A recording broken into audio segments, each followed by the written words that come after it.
จับព្រោះជួបតែស្នេហាក្លែងក្លាយ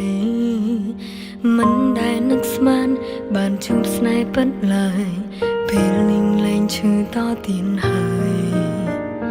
ប៉ុន្តែក្រុមយ៉ាងផ្ទុយពីការគិតខ្ញុំត្រូវឈឺចាប់ម្ដងទៀតហើយខកស្នេហ៍លើកនេះសល់ត្រឹមជំងឺធ្ងន់ឲ្យមិននឹងប្រើពេលយូរប៉ុណ្ណានោះឡើយទើបព្យាបាលបានមិនដេចស្នេហាខកខើខ្លាំងម្លឹងធ្វើបាបមនុស្សទន់ខ្សោយដូចជាខ្ញុំ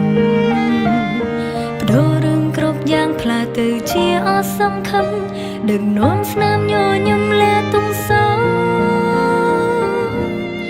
ការឈឺចាំនេះទុំលួយខ្ញុំនៅរំរងស្នេហ៍ស្របំប្រងរលាយទៅជាអភ័យសូមញញឹមនេះចាត់ទុកថាជាទឹកភ្នែកលើកចុងក្រោយមិនបកក្រោយអានសៀវភៅចឹងទេបេះដូងមួយនឹងត្រូវគេបំផ្លាញខ្ទេញខ្ទាំឆាកចុងបញ្ចំបដូរទៅជាសេតអាឌីញឬសាច់រឿងនឹងគេជួងក្រំជាប់ក្នុងឆាកសោកសៅនេះទំលំចិនខ្ញុំក៏ត្រូវឆាំឆែគ្មានសេះសល់អ្វីឡើយ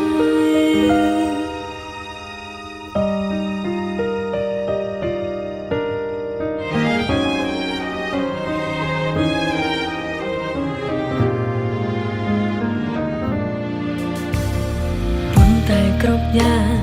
ផ្ទុយពីការគិតខ្ញុំត្រូវឈឺចាប់ម្ដងទៀតហើយខកស្នេហ៍លើកនេះសល់ត្រឹមជំងឺធ្ងន់ឲ្យមិននឹងប្រើពេលយូរប៉ុណ្ណានោះឡើយទើបព្យាបាលបានមិនដែលស្នេហាខកខើខ្លាំងណាស់ធ្វើបាបមនុស្សទន់ខ្សោយដូចជាខ្ញុំយ៉ាងផ្លាស់ទៅជាអសង្ឃឹមដឹកនាំស្នាមញញឹមលែទុំសោការឈឺចាំនេះទុំឲ្យខ្ញុំនៅរំរងស្នេហ៍ស្របំប្រងរលាយទៅជាអភ័យសូមញញឹមនេះចាត់ទុកថាជាទឹកភ្នែកលើកចុងក្រោយមិនបកក្រោយអានសៀវភៅចឹងទេពេលដងមួយនេះត្រូវគេបំផ្លាញខ្ទេញខ្ទាំឆាកចុងបញ្ចំបដូរទៅជាសេតអាឌីញឬសាច់រឿងនឹងគេជួងក្រំជាប់ក្នុងឆាកសោកសៅនេះទំលំចិនខ្ញុំក៏ត្រូវឆាំឆែគ្មានសេះសល់អ្វីឡើយ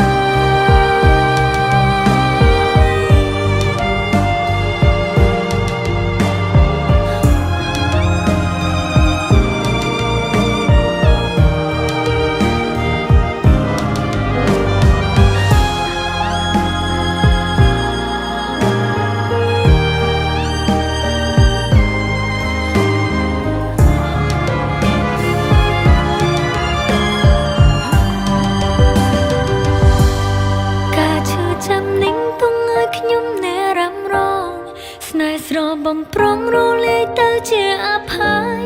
សូមញញឹមនេះចាត់ទុកថាជាទឹកភ្នែកលើកចុងក្រោយ